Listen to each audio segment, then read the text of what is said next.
Pode se sentar. Começamos hoje, então, pela manhã, uma série chamada Generosidade, Constância e Proporcionalidade. Essa série vai tratar diretamente sobre o tema contribuições. Vamos falar aqui sobre dízimos e ofertas. E por que vamos falar nisso? Ei, atenção aqui, gente. Sei que o calor está grande, mas deixa a conversa para depois agora. Se concentra naquilo que o Senhor vai trazer para você. Por que nós temos que falar sobre isso? As três classes mais desacreditadas dessa nação são os políticos, os pastores e os policiais, exatamente nessa ordem. E eu fiquei me perguntando, por que os pastores estão nessa lista? Por que a gente está sendo comparado com o político? Porque o político você não espera nada, se vier alguma coisa é lucro. Não estou dizendo que todos são, mas estou dizendo que a grande parte, a grande maioria, infelizmente, não tem integridade naquilo que faz. E por que os pastores fazem parte dessa lista? Justamente pelo mesmo motivo, que existem alguns políticos que são desonestos, como também nem toda corporação da polícia militar, nem todos os policiais, nem todos os agentes públicos que tratam da área da segurança são desonestos, mas uma parte deles sim. Isso nós vemos não somente no Brasil, mas fora do Brasil também. Mas o fato é que no Brasil, nós infelizmente, a classe pastoral faz parte desse nicho, das pessoas, dos líderes mais desacreditados da nação. Eu tive o desprivilégio uma vez de estar comprando na Renner, e aí uma mulher insistiu muito que eu fizesse o cadastro, porque eu ganharia um desconto bom, e realmente o desconto era bom. Depois de muita insistência, eu não queria, ela fez, conseguiu me convencer. Então foi lá, começou a fazer o cadastro. Quando perguntou a profissão, eu vi que ela deu uma balançada, porque eu também não tenho dificuldade em dizer que sou ministro do evangelho, que sou pastor. Então quando ela perguntou, eu falei, ela deu uma balançada, mas continuou. E minutos depois ela então veio com a confirmação de que o meu cadastro não foi aprovado. Eu falei, tudo bem, eu já esperava que não fosse aprovado, porque não tinha sido a minha primeira experiência. Na realidade, com algumas pessoas que eu converso, infelizmente, essa semana mesmo, na visita de uma pessoa que eu fiz, infelizmente ela falou para mim assim, pastor, estou com uma obra, e falou lá da obra que ela está fazendo, uma obra mesmo de reforma de casa, e a obra está atrasada já há 8 meses. E adivinha quem é o mestre de obras? O pastor. Meu Deus. Eu falei, olha, porque queima o filme, gente? Eu fui visitar essa pessoa, ela não é cristã, está passando por uma situação muito delicada na família, me dispus a ir lá, e eu fico pensando assim, como ela está vivendo algo que envolve um pastor, tem um pastor na jogada, eu fiquei imaginando como ela pela primeira vez fosse me receber. Como que ela ficou imaginando, porque querendo ou não, quem sofre alguma coisa, ou com um policial, ou com um político, ou com um pastor, acaba generalizando e achando que aquele povo, aquela classe em específico, toda é corrupta, quando na realidade não é. Nós sabemos muito bem que existem policiais que são extremamente íntegros, como existem também políticos, por mais difícil que seja de enxergar, mas existem políticos que realmente estão trabalhando com todo rigor e com toda integridade. E da mesma maneira, existem homens de Deus que estão levando a sério o ministério da palavra, estão levando a sério o ministério, e tentando de todas as maneiras agir de acordo com aquilo que está no coração de Deus. Mas o fato é que nós vivemos dias maus e difíceis. E um dos temas mais difíceis, se não o tema mais difícil de lidar dentro de uma igreja com sobriedade, com saúde, é o tema relacionado a dinheiro. E por que isso acontece? Porque o próprio Senhor Jesus mais falou sobre dinheiro do que sobre o céu. Você sabia disso? Ele mais falou sobre dinheiro do que falou sobre o céu. Então existe alguma coisa em relação a esse tema que às vezes passa despercebido por nós. Você sabia também que a única vez que o Senhor Jesus chama alguém de Senhor no Novo Testamento, ele chama alguém de Senhor, está relacionado a quem? A mamão. Está relacionado a quem? A dinheiro. É a única vez que ele se dirige a alguém, fora ele, como uma autoridade mesmo maligna, que ele chama de Senhor. Então é a única vez. Então é um tema sim que nós precisamos tratar. Agora deixa eu dar alguns pressupostos aqui para você em relação a essa série. Eu não estou aqui com a intenção de te convencer de nada. Eu vou apenas pregar a palavra. Quem te convence do pecado, da justiça e do juízo é o Espírito Santo de Deus, ponto. Eu não estou dizendo e pregando sobre isso nesse mês, iniciamos esse mês com a intenção de levantar recursos extras, não é. Se você acha que é isso, não é. Não é essa a minha intenção. A minha intenção é pregar sobre esse tema que é de extrema importância e que causa muito constrangimento, se não muitas dores em algumas pessoas. Se eu parasse para perguntar aqui quem já foi ferido por conta desse tema dentro de alguma igreja, é provável que nós encontremos aqui algumas pessoas. Ou se eu encontrar aqui, se eu fizesse uma enquete aqui, das pessoas que se sentem inseguras em relação a esse tema das contribuições, também teríamos muitas pessoas aqui. Por quê?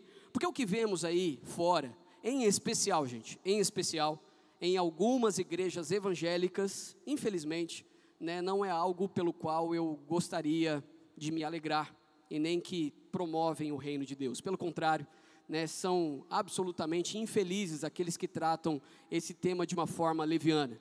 Pastores que não estão preocupados em pastorear, mas apenas em tosquiar a ovelha, só querem a lã, mas não querem cuidar da ovelha quando ela está ferida. Infelizmente isso tem acontecido muito, mas muito nos nossos dias. Só que essa batalha espiritual em relação a esse tema não é nova. Se o próprio Senhor Jesus já tratava disso no passado, o que dirá nós hoje, em um mundo globalista, capitalista, que nós estamos vivendo hoje.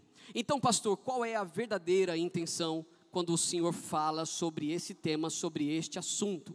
É que você receba cura e restauração. Porque se o Senhor estiver sendo o dinheiro estiver sendo o seu Senhor, você está doente. Mas se você estiver entendendo do que se trata esse tema, e você está sendo o Senhor do seu dinheiro, e o tratando como ele deve ser tratado, então você é uma pessoa que está no caminho certo. Mas deixa eu lhe dizer, provavelmente 99% de nós que estamos aqui hoje, ou tem uma percepção errada sobre o tema de contribuições, dízimos e ofertas, ou simplesmente não faz questão de aprender da maneira correta. Muitos de nós aqui não contribuem porque não se sentem seguros, muitos não contribuem porque simplesmente não o querem fazer. Muitos se dizem cristãos, mas vivem como cristãos ateus. Se dizem cristãos, mas vivem como se Deus não existisse.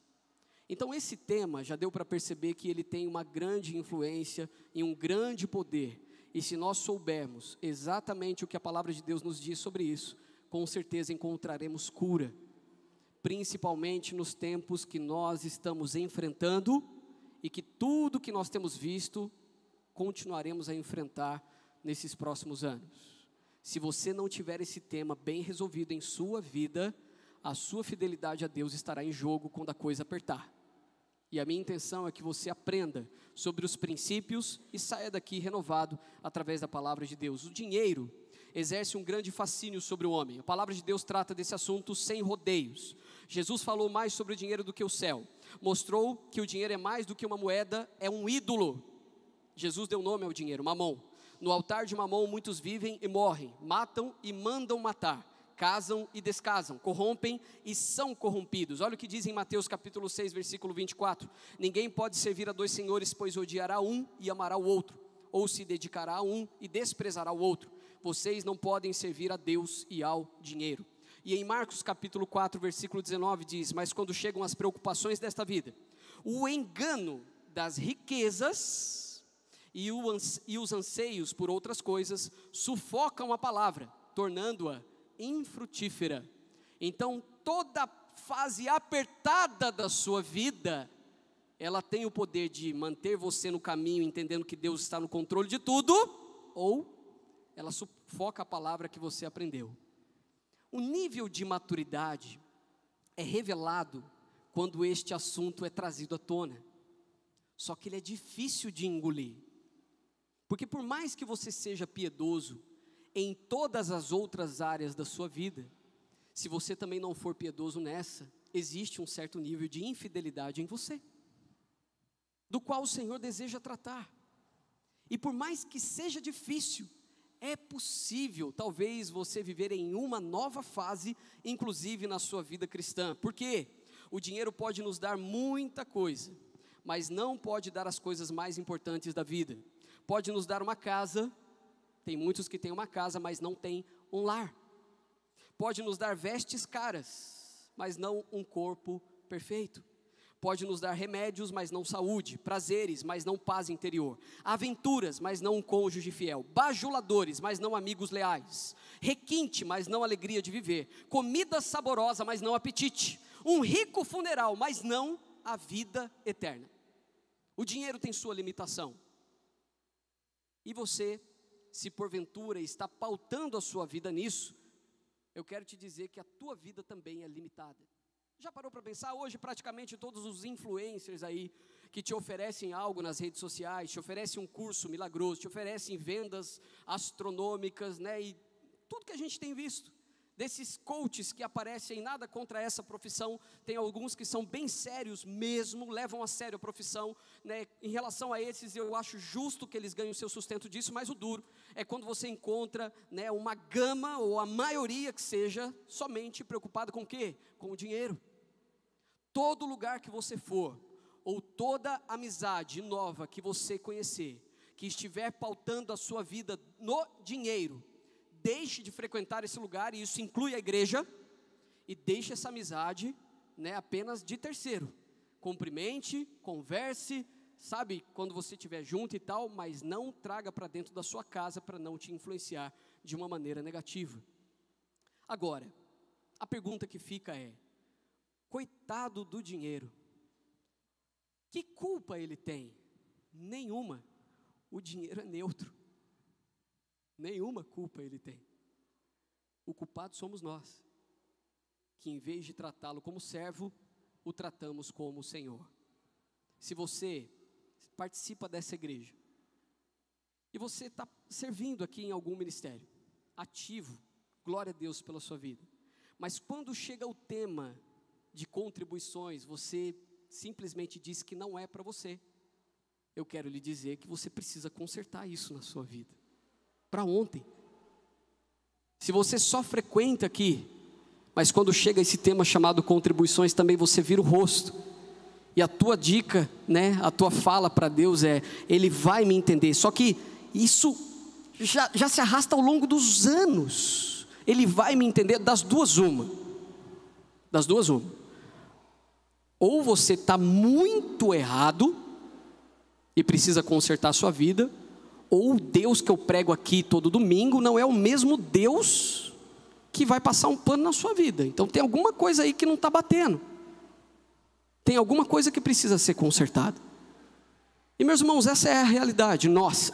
Precisamos entender e compreender o que de fato está no coração de Deus. Então meu desejo hoje é responder algumas perguntas.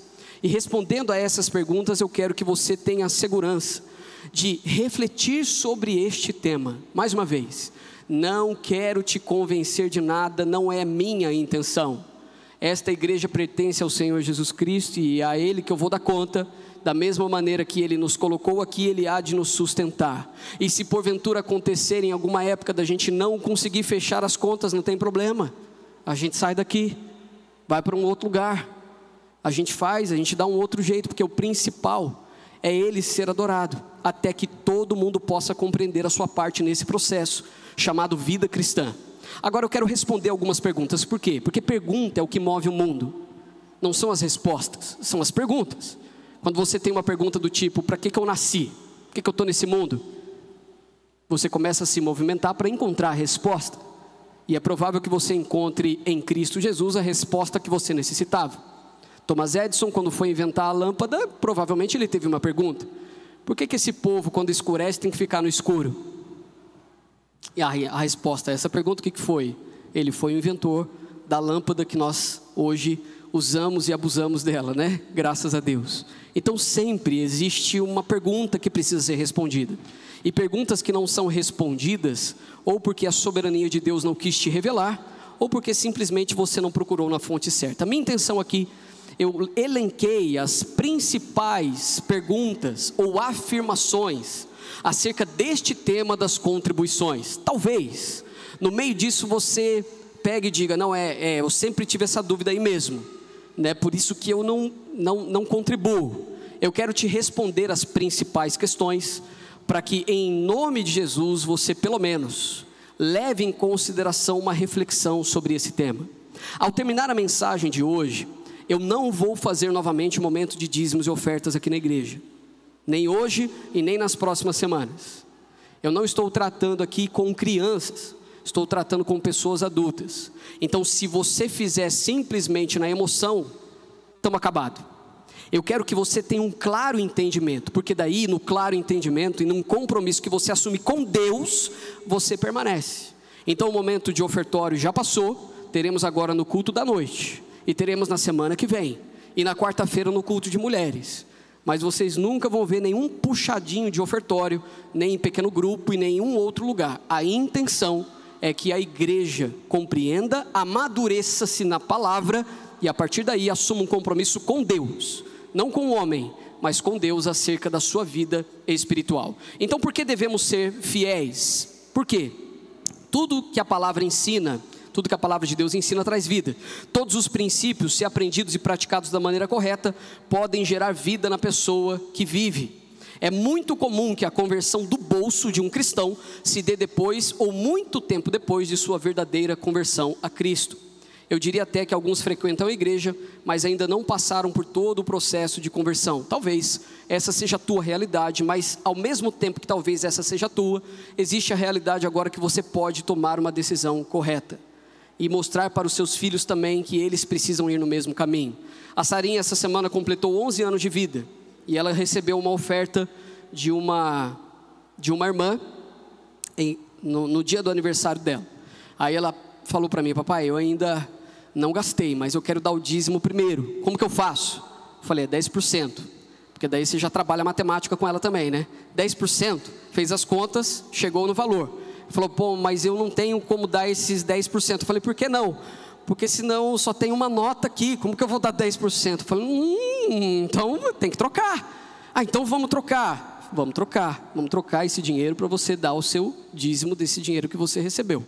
É algo que ela tem aprendido, tanto lá quanto em casa. E a gente tem trabalhado na questão da fidelidade com ela. Então não existe, se é no pouco ou se é no muito, o princípio bíblico é fenomenal.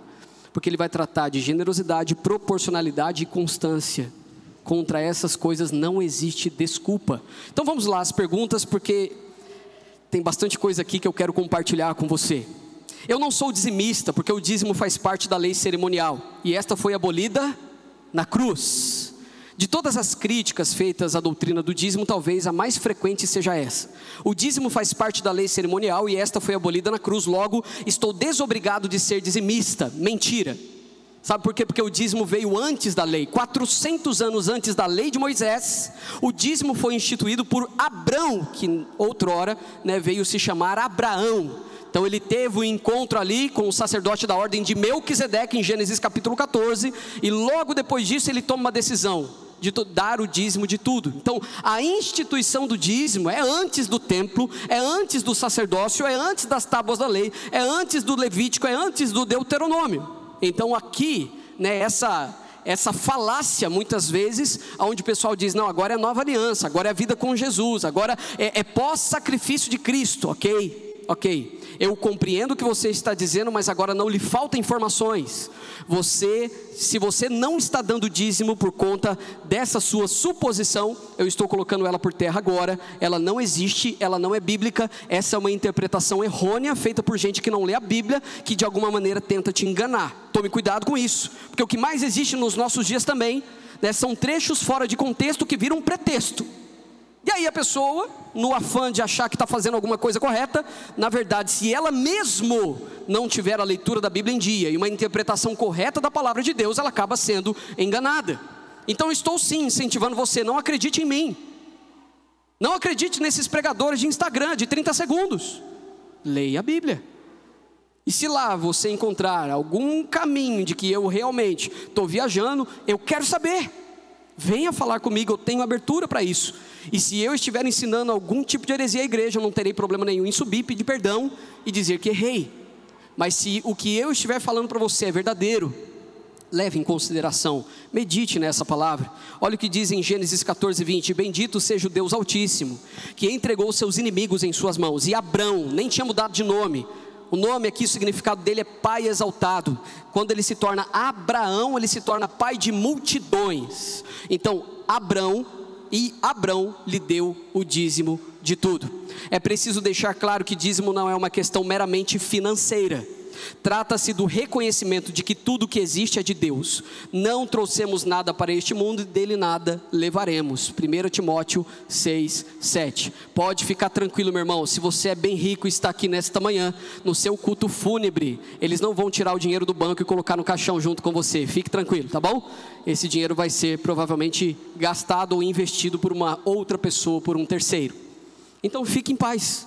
Em relação ao dinheiro, é terreno, só que acaba. Mas a fidelidade do Senhor, ela ultrapassa os limites, às vezes até mesmo do seu saber ou dos seus achismos. Não temos licença para retê-lo, o dízimo, as ofertas. Não temos licença para retê-lo, subtraí-lo e nem administrá-lo. Você não tem licença, eu também não. Pastor, peraí. Não, mas peraí. Quer dizer então que é para eu passar fome em vez de colocar comida dentro de casa? Não. Você está levando para um lado extremamente negativo. E você está esquecendo do principal ingrediente de um cristão: fé. Estou dizendo que você tem que confiar em Deus antes mesmo de confiar na sua conta bancária. Esse é o ponto. Somos cristãos, não somos? Então a fé é o que nos move. A fé em Cristo Jesus, em sua provisão, é o que nos orienta, é o que deve orientar a nossa vida. Outra questão, na verdade a afirmação: eu não sou dizimista, porque o dízimo era para o sustento dos sacerdotes levitas, e estes não existem mais. Ok, existe uma meia verdade aqui, em relação ao Antigo Testamento. De fato, os dízimos eram destinados a isso, mas existe também a característica que muitos não falam: o dízimo também era destinado no Antigo Testamento, para os pobres, as viúvas e os estrangeiros. E também, acabei de dizer para vocês, o dízimo instituído por Deus, aqui por Abrão, ele é anterior à ordem sacerdotal dos levitas. A tribo de Levi era a única tribo que não teria trabalho, o trabalho deles seria no templo. Então eles estariam no templo, viveriam do templo, das contribuições e de tudo que trouxessem até o templo do Senhor. Então a única tribo de Israel, das 12, a única que era separada para o sacerdócio, era justamente a tribo de Levi, os levitas. Talvez a sua percepção acerca da palavra seja essa: hoje já não existem mais os sacerdotes, então não preciso dizimar. Só que o dízimo vem antes da instituição do templo. Já provei isso para você, veio com Abrão. Então sim, a igreja não precisa nem deve lançar mão de expedientes estranhos às escrituras para manter a sua obra, como bazares, livro de ouro, rosas ungidas, churrascadas, bingos. O próprio Deus já estabeleceu um método de sustento de sua obra: dízimos e ofertas. Esse é o método de sustento de uma igreja. A partir do momento que uma igreja passa a escolher outros métodos de sustento, pode fazer a leitura: alguém ali dentro não está cumprindo com o combinado nas escrituras. Não está.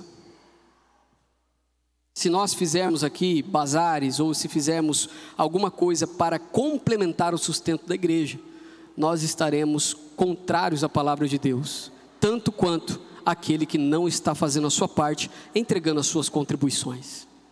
Entende? Não há problema nenhum, por exemplo, num acampa dentro de adolescentes, eles quererem levantar uma oferta pelo trabalho deles para passarem o fim de semana juntos. É um evento extra. Mas no que diz respeito à igreja, o espaço que nós temos, tudo que nós necessitamos, inclusive as telhas aqui em cima, isso precisa vir do sustento que é entregue aqui através das suas contribuições. Amém, gente? Continuando, eu não sou dizimista, porque o dízimo era trazido ao templo e hoje nós somos o templo. Isso é uma outra afirmação que existe. Não, hoje eu sou o templo do Senhor, então eu dou o dízimo para mim mesmo. Rapaz, você é um semideus, ninguém te avisou. Você é um semideus, você deve ter algum nome de Deus grego, não é possível. Não é assim que funciona. Nos dias do profeta Ageu, o povo estava investindo todos os seus recursos na construção de suas casas luxuosas, enquanto o templo, a casa de Deus, estava em ruínas. Em Ageu capítulo 1, de 2 a 4, nós temos justamente esse texto. O profeta denuncia esse pecado de negligência do povo, que trazia para Deus apenas as sobras. Deus não aceita sobras, Ele não é Deus de resto, Ele exige primícias. O resto seria soprado por Deus e o salário que o povo recebesse seria colocado num saco furado. Ageu capítulo 1, versículo 6 diz: vocês têm plantado muito e colhido pouco. Vocês comem, mas não se fartam, bebem, mas não se satisfazem, vestem-se, mas não se aquecem. Aquele que recebe salário, recebe-o para colocá-lo numa bolsa furada. Quer dizer então que eu vou ser amaldiçoado? Não, meu irmão, é lei da semeadura. É a lei da semeadura. Tem muita gente que acha que está economizando com dízimos e ofertas, mas se você parar para notar a avareza que está no seu coração e a tratativa disso dentro da sua família, você não percebeu, mas você já influenciou seus filhos. Os seus filhos vivem níveis de ansiedade exagerados porque você é um muquirana. Só que você, partiu do pressuposto que dar na igreja suas contribuições não é válido, é perigoso. Só que esta avareza, você não consegue ficar em uma areazinha da sua vida. Você vai ser avarento com seus filhos. Quando você tiver a oportunidade de investir na vida deles, por exemplo, numa escola melhor, você vai pensar: não, mas é muito caro, né? Eu vou investir nele não. E por que isso acontece? Muitas vezes porque a tua generosidade está falha. Se você não consegue ser generoso para com o Senhor, que te dá tudo o que você precisa, você não será generoso com sua esposa, você não será generoso com os seus filhos, você não será generoso com alguma necessidade de algum familiar da sua própria família. Por quê? Porque você sempre vai estar naquela negociação, e é muito provável que a tua inclinação seja mesmo para a avareza. Então existem desdobramentos gigantescos para as pessoas que não contribuem, essas que já são denominadas cristãs. Meu irmão, o que será de você, se quando você ficar velho, você que é avarento, você ficou velho, velho caquético, aquele velho que precisa de ajuda para tudo, seu filho olha para você e diz: esse velho está dando muito gasto. Mas por que ele diz isso? Porque ele é ruim? Não, porque ele aprendeu a ser assim. Sua vida inteira foi assim. E aí a generosidade não faz parte do vocabulário dele. E aí quando você chega lá na velhice, o seu filho ele só reproduz. É porque ele recebeu todas as sementes da avareza na vida dele. Então ele só vai ter isso para oferecer. Entende? Então nessa perspectiva, cuidado.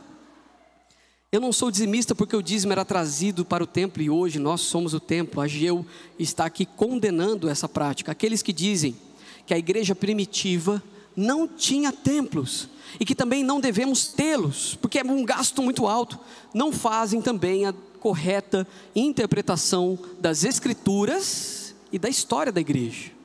Por que não tinha um templo na igreja primitiva, um lugar como esse? Dou-lhe uma, dou-lhe duas, dou-lhe três. Perseguição violentíssima contra todo aquele que era cristão. Lembre-se que a igreja estava debaixo do Império Romano. Depois ela fica embaixo do Império Otomano. São todos perseguidores do cristianismo.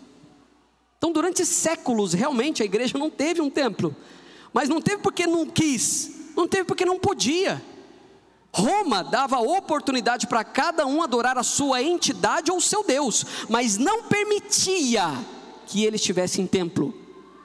Não permitia a adoração em um templo.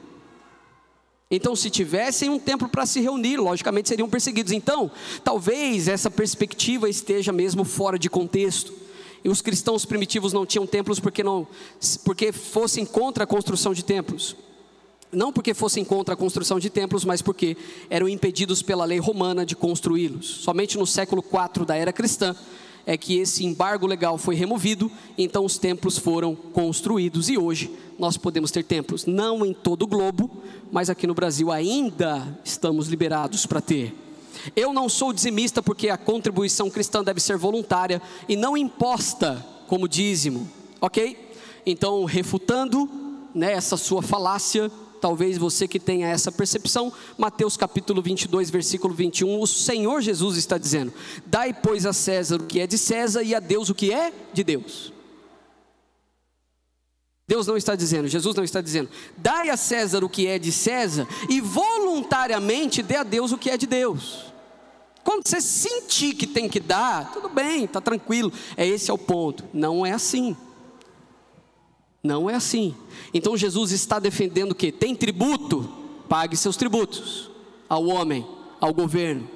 Mas, da mesma maneira que existe o compromisso com os tributos do governo, existe o compromisso que está declarado na Bíblia, do qual você também não está liberado por Deus. Mas por que Deus é tão ruim assim? É para que você também não venha chamar Mamon de Senhor. Dinheiro é um assunto espiritual, meus irmãos. Imagine que existisse uma liberalidade e não existisse da parte de Deus uma imposição. As pessoas fizessem o que desse na telha. O que seria desse mundo? Certa vez eu ouvi uma pessoa dizendo assim, eu não vou falar o nome do contribuinte, né? Mas ele contribuiu por volta de 8 milhões de reais a uma igreja, de uma vez. A pessoa falou assim, nossa, como essa pessoa é generosa. Eu falei, é muito generosa, olha a quantidade de dinheiro que ela ofertou para a igreja. Eu falei, engraçado, eu não acho ela nem um pouco generosa. Eu falei, por que não? O patrimônio dela é 500 vezes maior, não existe generosidade nisso.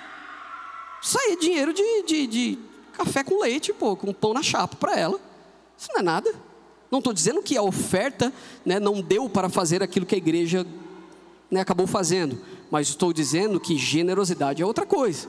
Generosidade a gente vê na viúva pobre, que deu tudo o que possuía para viver, em 2 moedas de pouquíssimo valor. Quando eu digo pouquíssimo valor, pega o nosso centavo de hoje, valia menos que 1 centavo, e ela dá tudo o que ela possuía para viver. Viúva, numa região como aquela, numa situação como aquela. Então Jesus deu o exemplo de uma pessoa generosa para nós. Então lembre-se disso. Nessa palavra de Mateus 22, 21 está claro. O que é de César, o que é tributo, o que é do governo, dê para o governo. Mas o que é de Deus também dê para Deus. Não passe um pano, não negocie. Meus irmãos, não negocie com esse tema em sua vida, em nome de Jesus.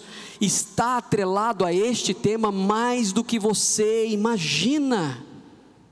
Se você for avarento, se Mamon for o seu senhor, é uma questão de vida ou morte. Vida ou morte. Enquanto muitos cristãos estão negociando com isso. Uma vez uma pessoa aqui, só vem na igreja aqui de vez em quando, né?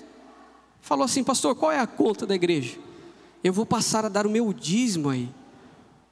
Eu fiquei assustado. Eu falei, o quê? Não, eu vou dar o dízimo aí. Eu falei, você tem certeza? Tipo, não estava acreditando? Não, tem. Passa a conta para mim, passei a conta para ela. E ela então, desde então, tem dado dízimo, tem dado suas ofertas aqui na igreja. Então, meus irmãos, leve isso em consideração, né? Aqueles que usam o texto de 2 Coríntios 9:7, que está aí inclusive nesse envelope de dízimo. Cada um contribua segundo o que tiver proposto no coração, não com tristeza ou por necessidade, porque Deus ama quem dá com alegria. Né? Tem pessoas que usam esse texto para regulamentar a contribuição cristã, em substituição aos dízimos, cometem um equívoco também de interpretação. Paulo não estava tratando do dízimo, mas de uma oferta especial levantada para atender os pobres da Judéia. Então não use um texto fora de contexto, senão ele te vira um pretexto. E a Bíblia é muito clara quando diz que o que foi instituído lá, Deus não vai revogar. Precisa ser vivido aqui.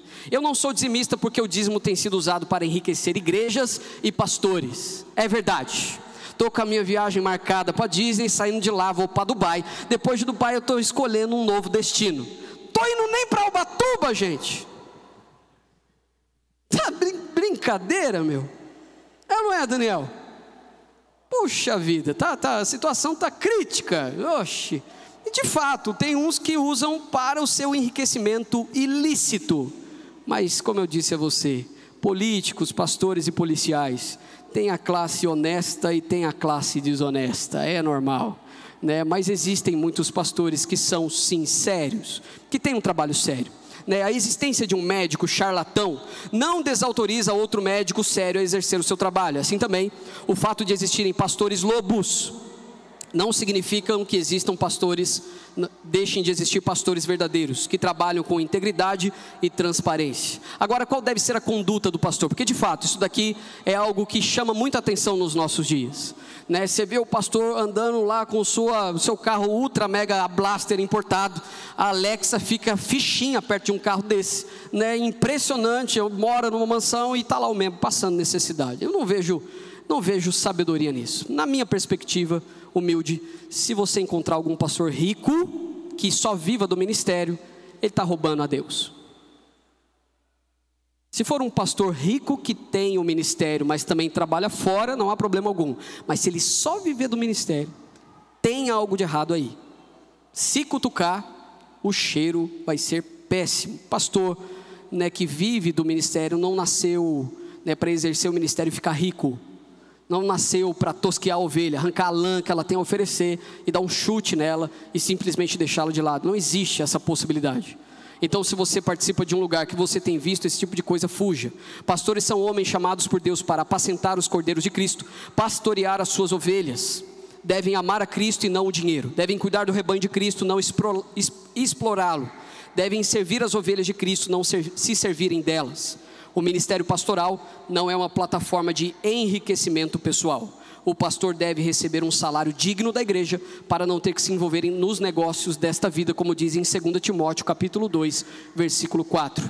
Então, de fato, tendo o que comer e o que vestir, estejam com isso satisfeitos. Que o seu pastor, em nome de Jesus, seja alguém íntegro, porque se não for, você tem todo o direito, né, de indagá-lo, perguntar o porquê de uma vida tão desregrada, né, uma vida de tamanha ostentação, né, e da mesma maneira, se o seu pastor está passando por necessidade, você também precisa se orientar, porque se ele vive só do ministério, então é necessário também um investimento na vida dele, porque isso é bíblico. Amém, gente?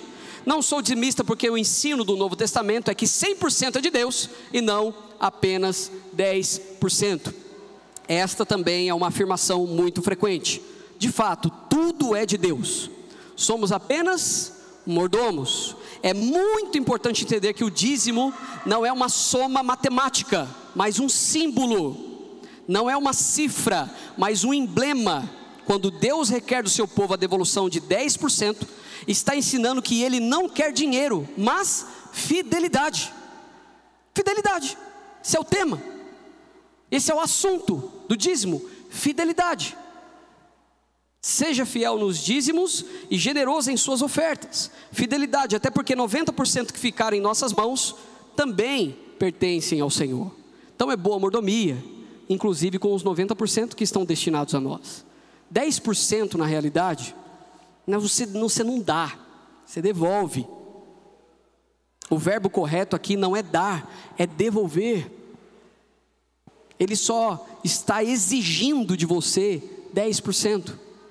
Mas Ele está liberando para você os 90%, que também precisam ser geridos com boa mordomia. Quando Deus requer de nós o dízimo, não está tratando apenas com o sustento de sua obra, está tratando também com o nosso coração. Outra afirmação: não sou dizimista, porque Deus só aceita o que damos com voluntariedade e alegria.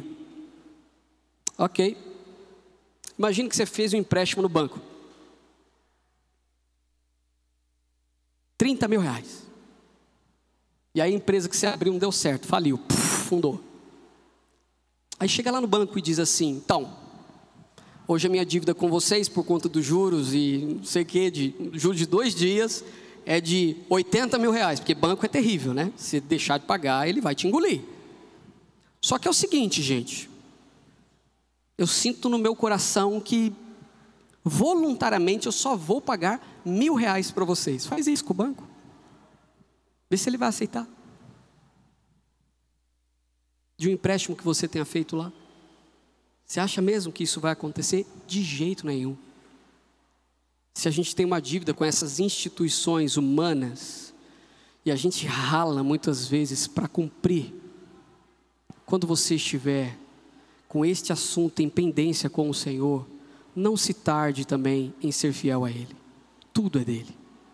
Não existe a possibilidade. Reter o dízimo é roubar a Deus, a nós e aos outros, que aqui inclui quem? A nossa família.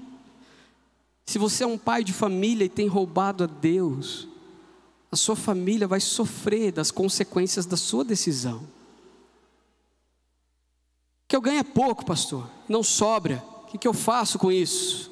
Não sou dizimista porque o que ganho é pouco e não sobra. Esse argumento pressupõe que devemos entregar a Deus as sobras e não as primícias. Dízimo não é sobra, dízimo é primícia. A Bíblia nos ensina a honrar a Deus com as primícias de toda a nossa renda, Provérbios capítulo 3, versículo 9. Deus não é Deus de sobras, Ele é a fonte de todo bem e merece o melhor e as primícias. Quando você tem um assunto como esse em pauta, você se esquece de um assunto chamado proporcionalidade. O 10% para uma pessoa que ganha 50 mil reais mês é um valor. Para uma pessoa que ganha 500 reais é outro valor. Não foi estipulada uma taxa única de dízimo para todas as pessoas. Isso seria humanamente impossível. Mas aquilo que Deus pede para você são 10%. Então se você ganha 100 reais de presente, como a minha menina ganhou, ela sabe, 10 reais eu tenho que devolver ao Senhor. Se você ganha uma herança de 200 mil reais, você não estava esperando, aí você olha um montante de 20 mil e diz, não, é muita coisa. Já pensou, vou dar isso aqui? Meu irmão, não é muita coisa, porque não é seu, é do Senhor. Se Ele te deu, né, a capacidade, a probabilidade, a bênção de ficar com 180, por que você está retendo 20? De onde saiu 200, sai 500, sai o que for necessário. Entende? É assim. Você sempre será colocado na parede. Porque dinheiro é um assunto espiritual, ele fala com a gente. A oferta de Abel fala até os dias de hoje, não é? O que ele ofereceu ao Senhor, como diz em Hebreus capítulo 11. Então o dinheiro sempre vai tentar se comunicar com você. E a tentação é para todas as pessoas, não é para um e nem para outro. Aqui em Malaquias capítulo 1, versículos 8 e 9 diz, na hora de trazerem animais cegos para sacrificar, vocês não veem mal algum. Na hora de trazerem animais aleijados e doentes como oferta, também não veem mal algum. Tentem oferecê-los de presente ao governador. Será que ele se agradará de vocês? Será que os atenderá? Pergunta o Senhor dos Exércitos. E agora, sacerdotes, tentem apaziguar Deus para que tenha compaixão de nós. Será que com esse tipo de oferta Ele os atenderá? Pergunta o Senhor dos Exércitos. A pergunta do Senhor é uma pergunta que exige de nós uma resposta. Ele já havia estipulado que Ele não aceitaria animais com defeito, animais cegos, animais aleijados. E mesmo assim, a inclinação do meu coração é sempre oferecer o resto para o Senhor. Você sempre vai lutar com esse tema, tá bom? Eu também. Atenção aqui todos vocês. Vocês sempre vão lutar com o tema contribuições. Sempre será uma batalha. Só que com o passar do tempo e pela sua entrega e a sua fidelidade, a tendência é isso diminuir, mas não vai cessar. O diabo sempre vai vir e te sugerir, então, né? Esse mês está complicado, como é que você vai fazer? A escolha é sua. A tentação ele sempre vai lançar, ele sempre vai, sempre. E sempre. Tem meses, né, gente, que é difícil, né? O carro quebra, a criança fica doente, aí a tua roupa rasga, você tem um casamento marcado, já não serve mais aquela camisa. Você fala, lascou, agora tem que comprar até a camisa, porque essa aqui não dá para largar, né? Tudo parece que acontece, é complicado demais, cara. E parece que vem tudo de uma vez, né? É tipo o lutador de UFC. Você bate, derrubou, você continua batendo até o juiz vir, senão você mata a pessoa, não é assim, Maurício?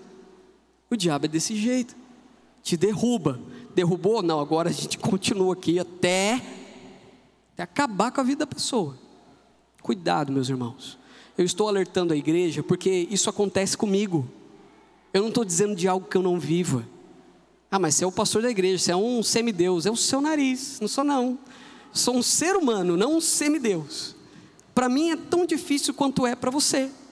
E eu passo pelas mesmas situações que você passa.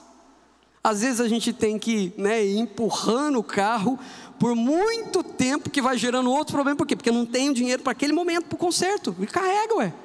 Você anda de carro, parece que o pneu está iluminado. Já está nem na lona mais, já está no arame. Você está andando e está lá, iluminando a rua toda. Você fala, nossa, efeito especial? Não, o pneu está careca, meu irmão. Está complicado mesmo, porque, nossa, para comprar um pneu, se desse para tirar do nosso corpo e enfiar no carro, ia ser uma maravilha. Tem sobrando, mas não tem. Tem como. Vai para o pneu meia vida, você fala, isso é escassez. Na verdade, às vezes é livramento, é difícil. Mas Deus vai nos dar graça, amém, irmãos? Se tem que passar por luta, passe por luta sorrindo, mas seja fiel até o fim. Uma outra coisa que acabam dizendo, não sou dizimista porque as igrejas não administram bem o dízimo. É importante ressaltar que quando levamos o dízimo ao gasofilácio, aqui, as contribuições, não estamos entregando o que é nosso, estamos na verdade devolvendo o que é de Deus. Na verdade não damos o dízimo, nós devolvemos. Então se nós não damos, nós devolvemos. Aquele mesmo lugar que tem tratado com levianidade esse tema, prestará também contas ao Senhor. Não sou dizimista porque já dou oferta e por isso estou dispensado do dízimo. Não existe fidelidade parcial, não existe. A instituição do dízimo foi lá atrás, está instituído, acabou. Está resolvido, não tem esse negócio, eu dou uma oferta. Os mandamentos de Deus nos foram dados para os cumprirmos à risca. O dízimo é dívida, por isso retê-lo é considerado roubo. Primeiro pagamos a dívida, depois ofertamos. Ofertar para ficar isento da dívida não é o correto. É como eu disse para vocês aqui, se você tem uma dívida com o banco, chega lá e diz, eu vou dar uma oferta aqui para vocês para sanar minha dívida. Isso não existe, como também não existe isso no reino de Deus. Eu não sou dizimista porque há muitos pastores se enriquecendo com os dízimos e com as ofertas. Já falamos sobre isso. Um pastor comprometido com Deus e com sua palavra não é motivado pelo dinheiro. Sua vocação não passa pela sede do lucro. O dinheiro não é o seu Deus, ele vive do ministério, mas não faz do ministério a sua plataforma de enriquecimento. Então se o pastor vive pela fé ele tem que viver. Tem hora que tem hora que não tem, mas continua confiando em Deus, porque Ele há de suprir em tudo, amém? Nesse tema de pastores, que passam por situações, eu tenho um grande desejo no meu coração e sei que o momento certo disso vai chegar. Eu estive no sertão, indo pelo sertão afora em diversas igrejas durante quase 2 anos. Gente, eu achava que eu tinha fé, mas os pastores que vivem lá, é um negócio impressionante. E é muito legal, porque as ofertas que chegam para os pastores às vezes é um leitãozinho, um porquinho vivo, galinha, ovo, entendeu? E você precisa ver a alegria desses pastores quando recebem essas ofertas. Às vezes até o dízimo da igreja é dado com bicho, com animal, com colheita, como no Antigo Testamento. Eu tenho um desejo no meu coração de um dia poder contribuir com essa obra, porque eu sei que existem muitos pastores hoje que passam por grande necessidade. Não desistem da obra do Senhor e merecem ser tratados com dignidade. Nós vivemos em um mundo tão individualista, tão cruel. A Valéria tem um tio, que também é meu tio, que é pastor. E ele é pastor em Silveiras aqui, próximo da gente. Ele está passando por uma fase muito difícil em sua saúde. Está com Alzheimer. Então tem vezes que ele sobe para pregar, já está bem velhinho, e ele esquece o que ele está pregando. Um pastor como esse precisa ser retirado até por uma questão de saúde, Mas a igreja é tão pequena, ela é tão pequenininha, que não tem condições nenhuma de aposentar um pastor como esse, ou dizer, olha, descanse, nós vamos agora colocar outra pessoa no seu lugar, você vai poder continuar pastoreando, aconselhando, mas não é tudo que dá para ele fazer. E hoje, eu gostaria tanto de ter, para que a gente pudesse de alguma maneira ajudar pessoas nessa condição, e não são poucos, tá, gente? Não são poucos, não. Muitos estão nessa condição de grande sofrimento. E da onde isso sai? Sai do meu bolso e do seu. Quando assumimos o compromisso de devolver para o Senhor aquilo que é dele, A igreja do Senhor continua avançando, a obra missionária continua acontecendo, pastores continuam sendo sustentados em suas obras para darem continuidade. Os missionários também têm um respiro, porque muitas vezes, não sei se você sabe, mas o missionário tem filhos que estão no campo junto com ele, crianças que às vezes pedem por algo e não têm para dar. E quem somos nós? Nós somos a igreja que está, não numa metrópole, mas numa cidade relativamente grande, em vista das outras cidades, né, de São Paulo e até mesmo do Brasil. Qual é a nossa responsabilidade? De alguma maneira, precisamos estender a mão e ajudar. Não podemos ficar simplesmente alienados em relação a tudo que tem acontecido. E por último, eu não sou dizimista porque preciso cuidar primeiro das minhas coisas, para depois investir na obra de Deus. O dizimista fiel compreende que Deus é dono de todo o ouro, de toda a prata. Deus não apenas é dono de tudo, mas também o nosso provedor. Toda boa dádiva vem dele. Atos 17, 25 diz: Ele não é servido por mãos de homens, como se necessitasse de algo, porque Ele mesmo dá a todos a vida, o fôlego e as demais coisas. Amém? Meus irmãos, esse tema é um tema que nós poderíamos continuar falando aqui para o resto do dia. Mas acredito que essas questões principais deu para você entender. Se esse tema na sua vida não está resolvido, se coloque diante do Senhor e resolva com Ele. Faça um compromisso de a partir daqui fazer da maneira correta. Não darei mais restos para o Senhor, darei a primícia, o que vem primeiro. Não mais negociarei com esse tema, serei fiel até o fim da minha vida. Meu irmão, se porventura algo não for transformado em você, em sua casa, em sua família, nas próximas gerações, a Bíblia toda é uma mentira. Mas eu tenho a convicção no meu coração de que algo vai acontecer em sua casa. Eu tenho a convicção no meu coração de que esta semeadura você vai colher a 100 por 1. Amém? Vou pedir para você ficar de pé. A banda já pode subir, por gentileza. Nós vamos ter um momento aqui de ceia do Senhor, mas antes eu desejo orar com você sobre esse tema. Talvez a sua cabeça está pipocando, você entendeu? Você está falando aí, agora mesmo você está dizendo: pastor, a Bíblia tem razão. Eu preciso colocar essa parte da minha vida em dia. E ao mesmo tempo que você está pensando nisso, está sendo elencado na sua mente aí as dificuldades todas que você terá para esse momento da sua vida. Na hora, isso é automático. Automático. Está sendo elencado aí. Eu não vou conseguir por causa disso.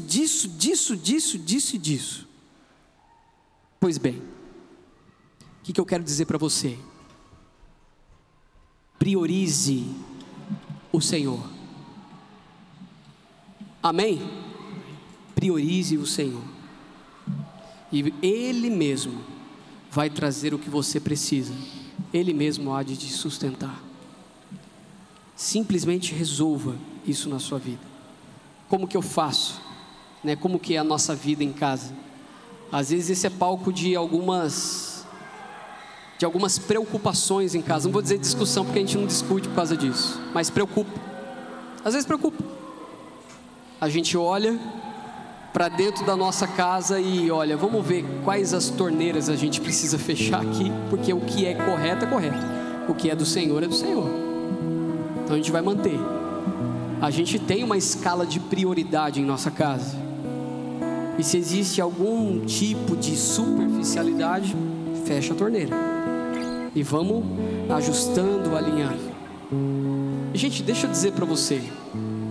Quando Deus pediu para eu plantar essa igreja aqui, não tinha nada.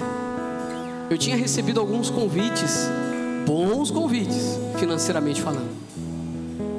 Em Jacareí, um convite de uma igreja para ser plantada em São José, mas uma igreja de Alphaville, né? Alguns convites de Mogi apareceu também. Era algo que daria para ficar tranquilo. E eu vou dizer para você, eu dei uma balançada. Valéria sabe disso, meu pai sabe disso. Deu aquela, rapaz, vai ajudar, hein? Mas na hora H, Deus falou: não é isso. Não é isso. Você vai fazer assim, assim, assado. Você vai procurar por mantenedores nesse início e eu vou sustentar você. E assim tem sido. Não tenho falta de nada na minha casa. Não temos excessos nenhum. Mas dizer que tem falta, não tem. Nada. Não tem. E meus irmãos, você que trabalha numa multinacional e você diz assim: não, estou tranquilo. Ou alguns irmãos que trabalham aí de funcionarismo público, né? Não, eu estou tranquilo pro resto da vida. Não tá. A diferença minha para de vocês que trabalham em multinacionais no funcionarismo público, sabe qual é? Nenhuma. Todo mundo vive pela fé ao redor do globo. Só que alguns têm uma falsa segurança de ter um emprego onde tem alguns benefícios e outros não. E se amanhã a economia entrar em colapso? Quem é funcionário público roda. Quem é funcionário do funcionarismo privado roda. Quem é pastor roda no espírito também. Não tem para onde correr. Pega todo mundo. Vivemos nesse mundo e vivemos pela fé. Então, já que você vive pela fé, dê um passo de fé e faça a sua parte. Estou juntando para me casar, você vai casar. Estou me juntando para comprar uma casa, você vai comprar uma casa. E o Senhor vai preparar uma casa para você com um desconto gigante. Você vai ter o casamento dos seus sonhos, ou dos sonhos dele para você. Então fique tranquilo. O que é dele. O que é para você administrar é para você administrar. Não roube a Deus, isso não vai te levar a lugar nenhum. Seja fiel no pouco e sobre o muito. No tempo certo, no tempo dele, Ele te colocará. Amém? Senhor, nós estamos aqui nesta manhã, Pai, e confessamos a Ti, Pai, que um dos temas mais difíceis de lidar em nossas vidas é o tema relacionado ao dinheiro. O Senhor, já sabendo disso, Pai, sabia e orientou, tanto no Antigo quanto no Novo Testamento. Não falta orientação bíblica. Mas nesta manhã, Jesus, mesmo sabendo dessas orientações e ouvindo esta mensagem, nós queremos ajuda. Nós pedimos força. Nós pedimos que o Senhor aumente o nível da nossa fé, porque não é fácil, meu Pai. Não é fácil, Deus, assumir esse compromisso. Não é fácil caminhar, ó Pai, por esse caminho que às vezes é tão incerto. Ajude cada irmão que aqui está, Pai. Cada um está vivendo numa fase de vida, às vezes outros estão vivendo de uma maneira tão complicada. Talvez eles olhem para tudo isso, Pai, tenham a consciência de que de fato a Bíblia tem razão, mas eles não têm condições, estão numa luta tremenda, Senhor. Ajude-os, ó Pai, a ter uma fé inabalável, uma confiança inabalável de que o Senhor cuida do rico como o Senhor cuida do pobre. O Senhor cuida de nós, não importa o que nos aconteça, o Senhor continua sendo bom e continua sendo Deus. Eu oro, Pai, para que o Senhor cumpra com a Tua fiel palavra em cada detalhe dela e possa trazer, ó Pai, para os Teus filhos a paz e a segurança que eles precisam para serem fiéis mordomos daquilo que o Senhor tem entregado em suas mãos. Então oramos agradecidos, certos, ó Pai, de que o Senhor é a nossa vitória, e oramos em nome de Jesus. Amém, amém e amém. Amém? Nós teremos um momento de ceia do Senhor agora. Se você for participar desse momento, sendo batizado nesta igreja ou em qualquer outra igreja cristã evangélica,